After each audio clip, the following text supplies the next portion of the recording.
అమ్మ మనసు అనే పుస్తకములోని కథ. అల్లుడైన కొడుకు. నిరంజనవరం గ్రామాధికారి అంబరీషుడు న్యాయం చెప్పటంలో నేర్పరి. ఒకరోజు ఆయన కైరవీ నదిలో స్నానం చేసి తిరిగి వస్తుండగా చెన్నకేశవ ఆలయం ఎదురుగా ఉన్న చెట్టు మొదట్లో ఒక అందమైన నెలల పసిపాప కనిపించింది.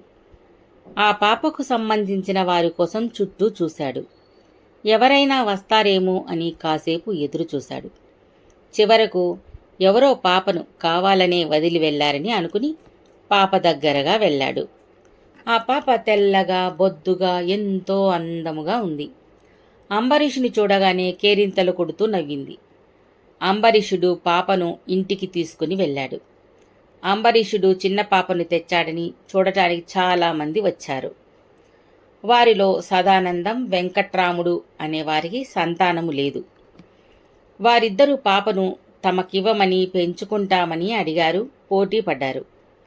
అంబరీషుడికి ఏం చెయ్యాలో తోచలేదు. ఇద్దరూ ధనవంతులే, మంచివారు కూడా. నిజానికి ఆ పాపను అంబరీషుడు పెంచుకుందామని అనుకున్నాడు. అతని భార్య కూడా పాపను చూసి ముచ్చటపడింది. అయితే వారికి అప్పటికే 3 మగపిల్లలు ఉన్నారు. పిల్లలు లేని వారికి పాపను ఇవ్వడం న్యాయమని భావించాడు. సదానందం, వెంకట్రాముడు వారిద్దరిలో ఎవరు పాపను సొంత బిడ్డలా చూసుకుంటారో ఆ విషయం తెలుసుకోవాలి అని అనుకున్నాడు అంబరీషుడు. వారిద్దరినీ పిలిపించాడు. మీ ఇద్దరిలో పాపను ఎవరికి ఇవ్వాలో నాకు తెలియడం లేదు. అందుకని నేను ఒక నిర్ణయానికి వచ్చాను. పట్నంలో నా బాల్య స్నేహితుడికి వచ్చిన సమస్య ఒకటి మీకు చెబుతాను. దానికి సరైన పరిష్కార మార్గం చెప్పి నాకు సహాయపడ్డవారికి పాపను ఇస్తాను, సరేనా అన్నాడు. వారిద్దరూ అందుకు ఒప్పుకున్నారు. కథ చెప్పసాగాడు. నా బాల్య స్నేహితుడు భుజంగం. భుజంగం క్రమశిక్షణ పాటించే మనిషి. 6 ఏళ్ల వయసులో ఏదో తప్పు చేశాడని కొడుకుని కఠినంగా శిక్షించాడు. దాంతో ఆ బాలుడు కోపంతో ఇల్లు విడిచి పారిపోయాడు. ఆ తరువాత ఎంత వెదికినా దొరకలేదు. భుజంగం భార్య ఎంతో దుఃఖించేది. కొద్ది రోజులకు వారి గుండె రాయి చేసుకుని ఓ 5 ఏళ్ల అనాథ బాలికను తెచ్చుకుని పెంచుకున్నారు. ఆ పాప పేరు సుగుణ. ఆ పాపను వారు తమ కన్నబిడ్డగానే భావించారు. అలా సుగుణ పెరిగి పెద్దదయ్యింది. ఎంతో అందముగా ఉంది. ఆమెకు వివాహం సంబంధాలు కుదరడం లేదు. జ్యోతిష్యుడు జాతక దోషం వలన సంబంధాలు కుదరడం లేదు, తీర్థయాత్రలు చేస్తే వివాహం జరుగుతుంది అని చెప్పాడు. భుజంగం భార్య సుగుణలను తీసుకుని తీర్థయాత్రకు బయలుదేరాడు.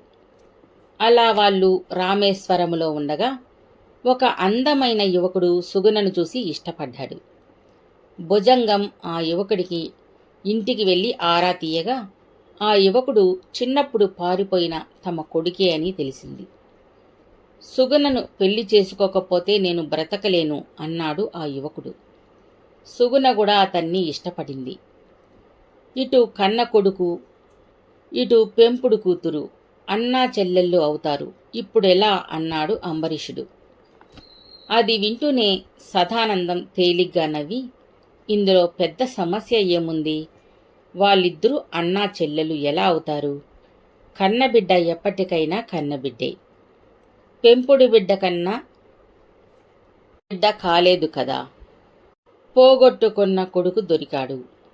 కొడుకు కోరుకున్నట్లు వారిద్దరికీ పెళ్లి చేస్తే సరి, ఆ అమ్మాయి కూడా వీరితోనే ఉంటుంది అని అన్నాడు.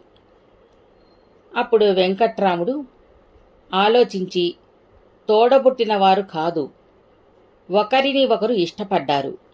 పైగా వారు వేరువేరు తల్లిదండ్రుల వద్ద పెరిగారు. వారి పెళ్లి చేయడం మంచిదే, కానీ చిన్నప్పుడే పారిపోయినవాడు వేరే వద్ద పెరిగాడు. అతడు మీ కొడుకు కాదు. మీ వద్ద ప్రేమగా పెరిగిన సుగుణ మీ కూతురు. సుగుణను ఆ అబ్బాయికిచ్చి చేస్తే అతడు మీకు అల్లుడు అవుతాడు. అలా చేయాలనే నా అభిప్రాయం. అది విన్న అంబరీషుడు సదానందానికి పెంపుడి బిడ్డ అంటే తేలికైన అభిప్రాయం ఉంది. ముందు ముందు బిడ్డలు పుడితే ఈ బిడ్డను నిర్లక్ష్యం చేసే అవకాశం ఉంది. వెంకట్రాముడు కన్నబిడ్డ కన్నా పెంచిన మమకారం గొప్పది అని చెప్పాడు కాబట్టి ఈ బిడ్డను వెంకట్రాముడికి ఇస్తాను అని అన్నాడు. సదానందానికి తనకు ఎందుకు పాపని ఇవ్వలేదో తెలుసుకుని సిగ్గుతో మౌనంగా వెళ్ళిపోయాడు.